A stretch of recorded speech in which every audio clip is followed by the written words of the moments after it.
Bonsoir, le journal de TV78 pour faire le tour de l'actualité locale. Bienvenue si vous nous rejoignez dans cette édition du mercredi 14 octobre. Voici les titres. Yvelines et Hauts-de-Seine organisaient aujourd'hui leur colloque de la protection de l'enfance. Un rendez-vous au Mureau pour réfléchir à l'amélioration de la prise en charge des jeunes et parler des dossiers à venir. Le docteur Ben Kemoun sera avec nous d'ailleurs en plateau pour parler du projet d'institut interdépartemental du psychotraumatisme de l'enfant. Elle vise à protéger les smombies, ces piétons zombies rivés sur leur smartphone et inattentifs en milieu urbain. EMI envoie des alertes à l'approche des passages cloutés. L'application est en phase de test en ce moment à Montigny-le-Bretonneux. Et puis jusqu'à la fin du mois, c'est Octobre Rose, l'événement de sensibilisation au cancer du sein. Samedi dernier, 160 personnes ont marché dans les rues d'Aubergenville en faveur de la Ligue contre le cancer.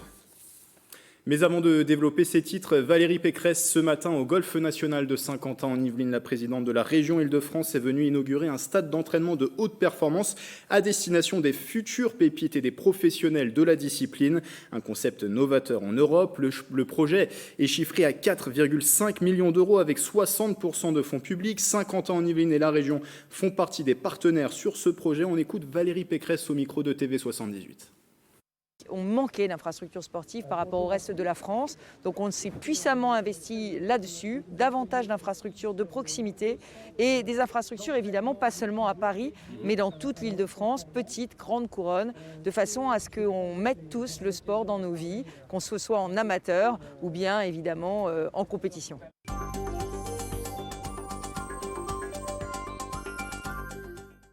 Je vous le disais dans les titres au Mureau, aujourd'hui avait lieu un colloque sur la protection de l'enfance. Les départements des Yvelines et des Hauts-de-Seine se sont associés pour réunir plusieurs dizaines de professionnels et échanger autour de cette thématique. Le reportage d'Astrid Bergère. Un colloque a été organisé au Mureau sur les services de protection de l'enfance. 10 300 enfants et jeunes majeurs sont suivis par ces services dans les Yvelines et dans les Hauts-de-Seine. Le budget est conséquent, 370 millions d'euros chaque année, mais la politique menée semble inefficace. Pour autant, si nous hébergeons ces enfants, si nous les logeons, nous ne leur donnons pas toutes leurs chances pour pouvoir retrouver une place dans la société. Si l'aide matérielle et financière doit perdurer, les questions liées à la psychologie et au traumatisme de l'enfant doivent être prises en compte. Comment gérer le traumatisme ? Parce qu'autrement, on voit bien que chez beaucoup, on les retrouve un peu plus loin. Soit on les retrouve dans la rue, on les retrouve souvent au chômage, et d'ailleurs le chômage peut les amener dans la rue, et on a vu à l'occasion des récents procès des islamistes qu'un certain nombre d'entre eux étaient passés par des structures d'aide sociale à l'enfance. Donc c'est bien la démonstration que les traumatismes n'ont pas été traités. Parmi les projets, la création d'un institut interdépartemental du psychotraumatisme de l'enfant. La création de cet institut psychotraumatique de l'enfant est quelque chose de très important puisqu'on sait bien que plus tôt on prendra en charge les traumatismes de l'enfant, mieux on pourra les soigner et venir en aide et prendre en charge ces enfants. Cet institut se veut donc être un outil de traitement mais aussi de recherche. 100 millions d'euros y seront consacrés sur 10 ans. Et de cet institut, on en parle avec le docteur Jean-Marc Ben Kemoun. Bonsoir. Bonsoir. Pédopsychiatre, médecin légiste, vous êtes le copilote de ce projet. Les Hauts-de-Seine et les Yvelines ont donc pour ambition d'ouvrir un institut interdépartemental du psychotraumatisme des enfants avec des locaux physiques au sein du conseil départemental des Yvelines à Versailles. Déjà, quelques éléments de définition. Qu'est-ce qu'on entend par psychotraumatisme ? Alors, le psychotraumatisme, c'est la réaction psychique qu'ont les personnes, les individus, les humains, un événement potentiellement traumatisant, c'est-à-dire suffisamment important pour venir percuter nos structures psychiques, avec des conséquences qui peuvent être immédiates, comme le stress aigu ou le stress dépassé, les épisodes de dissociation, c'est-à-dire que les gens ont l'impression de ne plus être dans le temps, de ne plus être dans l'espace, de ne plus être eux-mêmes. Et puis, progressivement, une pathologie psychique qui est le stress post-traumatique, mais pas que. Et puis, à long terme, des troubles de la personnalité et des enfants qui vont devenir des adultes qui seront en difficulté face à l'autonomie, face à leurs modalités relationnelles, affectives, sociales, professionnelles, etc. Donc, en fait, à la fois prévenir l'événement traumatisant, c'est-à-dire la violence faite aux enfants, et à la fois prévenir le passage à des formes graves, et notamment à un adulte qui aura pas la possibilité d'être autonome. Alors justement, pourquoi c'est important pour l'enfant ? Ça veut dire que l'âge ne protège pas des événements traumatiques. Ça peut se répercuter, vous le dites, plus tard dans la vie ?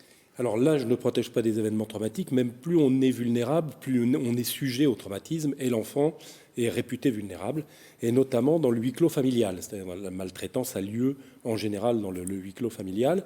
Et oui, effectivement, ça peut donner notamment les éléments de stress post-traumatique que tout le monde connaît maintenant, mais surtout des troubles pérennes de la personnalité, et notamment des difficultés émotionnelles, des troubles émotionnels, des troubles affectifs, voire des troubles comportementaux. Et M. Bédier en a parlé, le risque de passage à la délinquance. J'ai l'habitude de dire que la délinquance juvénile est un symptôme, jusqu'à preuve du contraire, de la maltraitance et donc de ces épisodes traumatisants de l'enfance. Alors, si on en revient justement à ce projet, pourquoi est-il nécessaire? On sait que les départements ont pour vocation d'aider, d'accompagner les jeunes au travers de l'aide sociale à l'enfance notamment. Il manque aujourd'hui en plus cette prise en charge psychologique aussi sur le plan médical. Ça manque aujourd'hui? Alors, le projet est porté à la fois par les deux départements, donc des Yvelines et des Hauts-de-Seine, mais aussi par le centre hospitalier de Versailles, qui est donc un portage par 3 institutions. Sur le plan sanitaire, il y a des choses qui sont déjà faites, mais effectivement, on est plus large que le sanitaire. On est dans le prendre soin, de take care, qui veut dire prendre soin au sens large, globalement, de l'enfant. Et donc, un prendre soin sanitaire, mais aussi un prendre soin éducatif, un prendre soin de la santé mentale, psychologique, du développement. On est clairement dans le fait qu'on va essayer de respecter les besoins fondamentaux des enfants ou de tout humain, qui sont à la fois des besoins de sécurité, d'appartenance, etc. On va pas faire le point ici. Et donc, on s'est rendu compte qu'il n'y avait pas d'offre sur nos 2 départements, ou en tous les cas que l'offre était tout à fait parcellaire, qu'elle n'était pas coordonnée et que la prise en charge n'était pas globale. Il y a des gens qui prenaient en charge tel ou tel type au plan éducatif, ou au plan sanitaire, ou au plan psychologique, ou au plan social, etc. Et donc, ce qu'on voulait, c'est à la fois coordonner et à la fois former les professionnels, parce que beaucoup de professionnels ne sont pas formés, pour qu'en fait, l'Institut soit en fait le lieu d'une prise en charge locale. C'est-à-dire que l'Institut va favoriser, contrairement à ce qu'on pourrait imaginer, la prise en charge locale dans son territoire de vie de l'enfant. Il ne va pas se substituer aux structures, mais au contraire, les former quand elles ne sont pas formées, les renforcer si elles en ont besoin, et apporter une expertise tout à fait particulière, parce que, vous l'avez vu, il y a à la fois une démarche clinique, mais il y a aussi une démarche recherche qui est extrêmement novatrice, une recherche dépendante de la clinique, calquée sur les besoins cliniques, et une recherche qui va être tout de suite utilisée par les cliniciens, quels qu'ils soient, éducatifs, sociaux, scolaires, médicaux, psychologiques, etc. Donc un lien très fort avec la recherche, une recherche qui va nous permettre d'avoir des techniques de prise en charge innovantes, parce qu'on sait que souvent les enfants sont en rupture, les mineurs sont en rupture, parce que nos prises en charge ne sont pas adaptées à eux et à leurs troubles, et à ce que leur trouble a généré chez eux. Donc on arrive dans la dernière minute de cet entretien, on l'a compris, les objectifs, prise en charge plus globale, plus locale. Aujourd'hui, on en est où concrètement? Il y a eu aujourd'hui, à l'occasion de ce colloque au Muro, la signature d'un groupement d'intérêt public, de la convention de ce groupement d'intérêt public pour la création de cet institut. Ça veut dire qu'on en est au tout début, on est bien avancé dans ce projet? Alors on est bien avancé dans la définition de l'institut. En tous les cas, il fallait effectivement qu'il soit porté par un groupement d'intérêt public, notamment ce trio d'institutions qui sont le Conseil départemental des Yvelines, des Hauts-de-Seine et le Centre hospitalier de Versailles. Et on a déjà réfléchi, bien entendu, à la façon dont l'Institut allait fonctionner. Et cet apport de moyens va nous permettre de mettre en place les structures. Donc vous l'avez cité au sein d'un lieu du Conseil départemental des Yvelines, les structures et les hommes et les femmes qui vont intervenir dans cet institut. Est-ce qu'on a déjà une date? Alors, c'est début 2021. Merci d'être venu en parler sur ce plateau, Jean-Marc Benkemoun, pédopsychiatre et copilote, je le rappelle, de ce projet d'Institut interdépartemental du psychotraumatisme de l'enfant.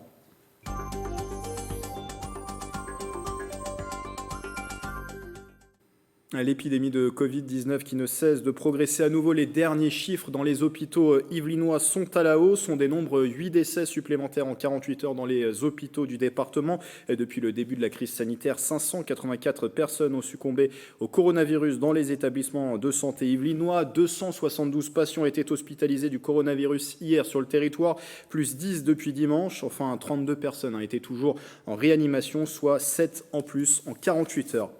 Et face à cette deuxième vague perceptible partout en France, le président de la République Emmanuel Macron doit s'exprimer ce soir. De nouvelles mesures restrictives sont attendues. Des couvre-feux ou même des reconfinements plus locaux sont évoqués. Rappelant d'ailleurs cette période du confinement qui a duré 2 mois au printemps dernier. Si la période a permis à de nombreux Français de resserrer les liens familiaux, pour d'autres, elle a été aussi une source d'angoisse. C'est le constat que dressent plusieurs psychologues ou médiateurs familiaux que Célia Gatsongo a pu rencontrer à Voisins-le-Bretonneux. Camille Denoré est psychologue depuis une quinzaine d'années. Elle rencontre chaque jour des patients avec des problématiques très variées. Juste après le confinement, elle a vu une hausse de sa clientèle.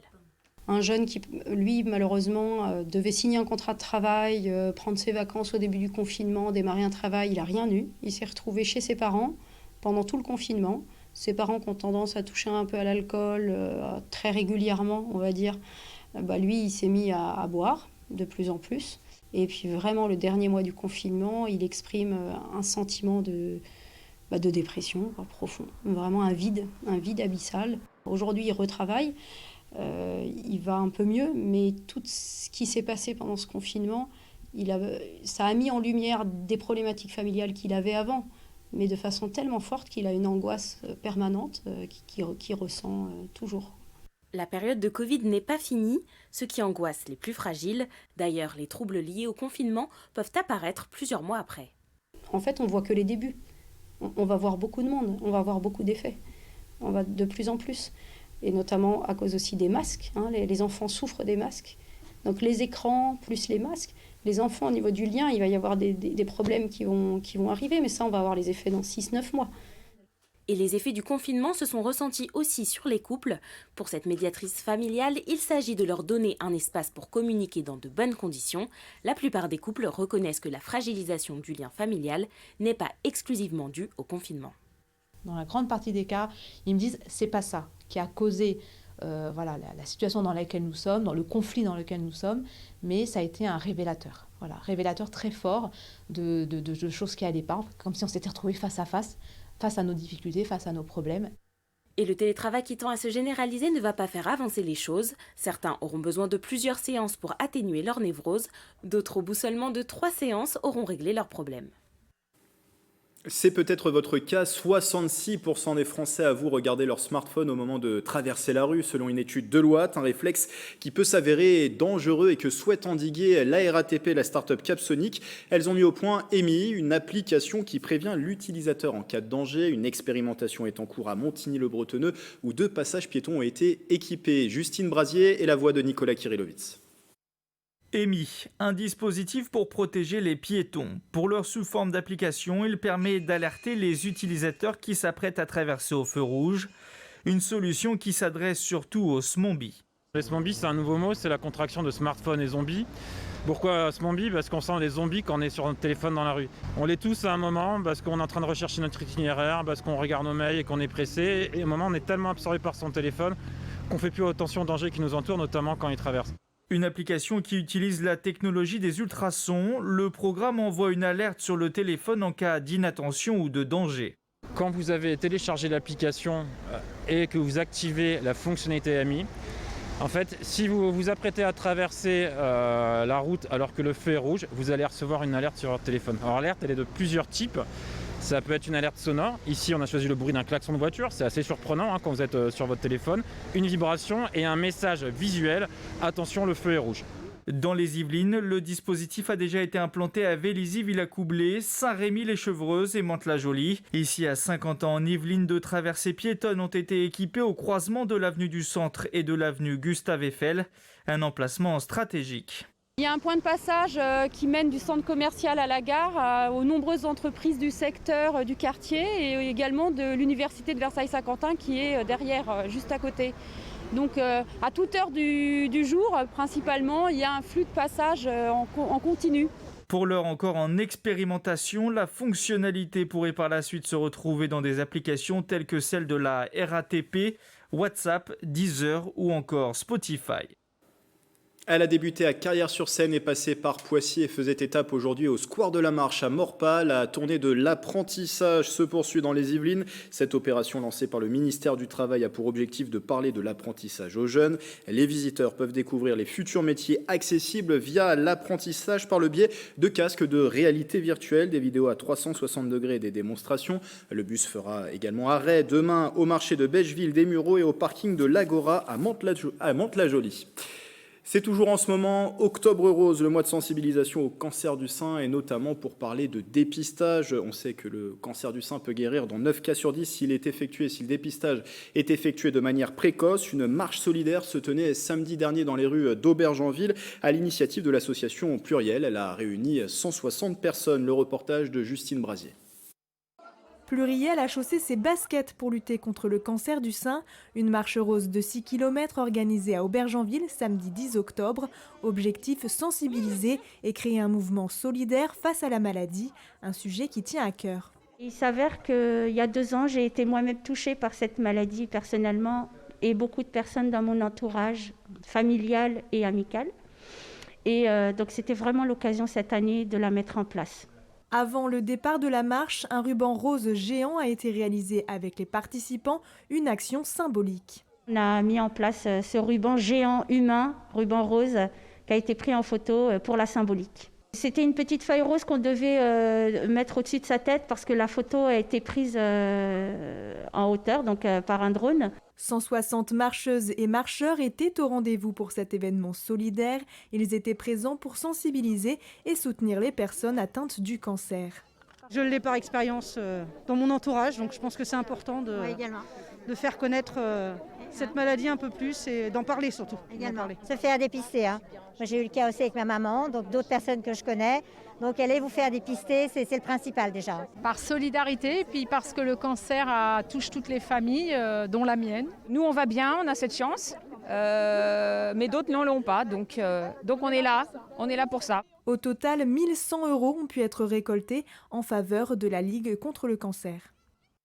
Et sur TV78 ce soir, le 7-8 Société sera justement consacré à la thématique du cancer du sein. Mélanie Poquet et ses invités parleront du dépistage, peut-être plus difficile à réaliser en ce moment en période de crise sanitaire.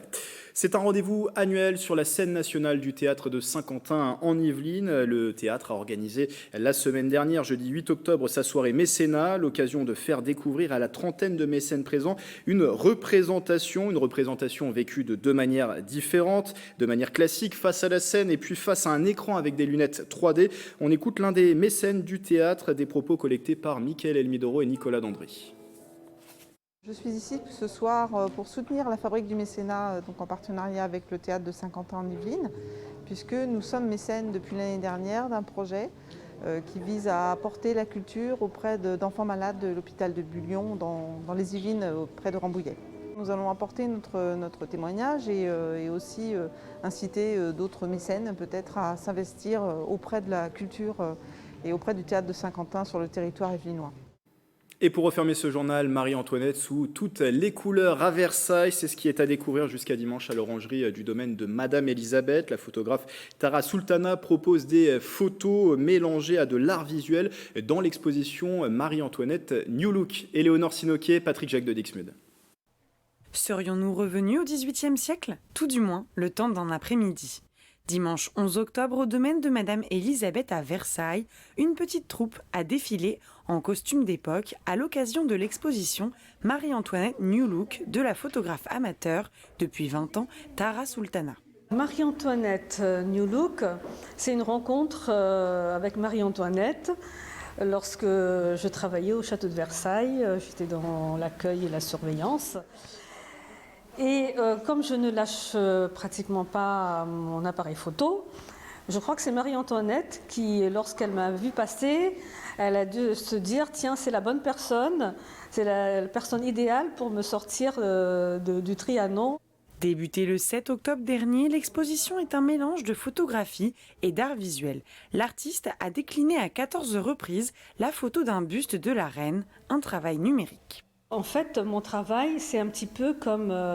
c'est le même procédé que la peinture abstraite. Je travaille par touche, les couleurs se diffusent un petit peu, et ensuite je dois chercher les endroits où il faut poser telle couleur, telle couleur. Une exposition pensée pour étonner, émerveiller ou encore émouvoir, tout un programme à découvrir jusqu'au 18 octobre. C'est la fin de ce journal, merci de l'avoir suivi. Belle soirée avec TV78.